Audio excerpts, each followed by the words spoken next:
নমস্কার, আমার হেসেলে গল্পতে আপনাদের সবাইকে স্বাগত। আজ আমি তৈরি করছি গিমা শাকের চচ্চড়ি। প্রথমে দেখুন আমি সর্ষের তেল দিয়েছি, লঙ্কা, পাঁচফোড়ন আর অল্প বড়ি দিয়েছি। দিয়ে বড়িটা একটু লাল হলে ছোটো ছোটো করে কাটা আলু দিয়ে দিয়েছি। আলু বেশি ভাজা হবে না, অল্প ভাজা হবে। দিয়ে কাঁচা লঙ্কা আর ছোটো ছোটো করে কাটা বেগুনটাও দিয়ে দেবো। দিয়ে নুন হলুদ দিয়ে একটু ঢাকা দিয়ে দিতে হবে, তাহলে বেগুনগুলো নরম হয়ে যাবে। দিয়ে এইভাবে আমি একটু ঢাকা দিয়ে দেবো। এই চচ্চড়ি আপনারা এই গরমে খেয়ে দেখবেন, খুব সুস্বাদু হয় খেতে।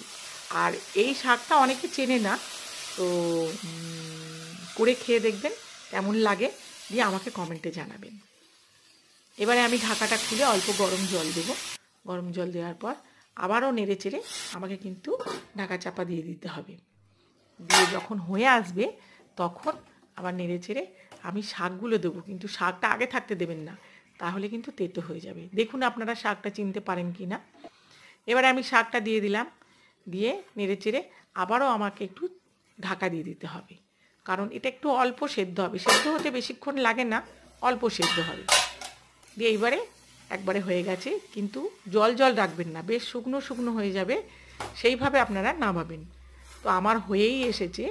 তো আমি যেহেতু চিলি ফ্লেক্স খেতে ভালোবাসি, তো আমি একটু চিলি ফ্লেক্স দেবো আর একটু সর্ষের তেল দেবো, দিয়ে নেড়ে চেড়ে এটাকে আমি নামিয়ে নেব।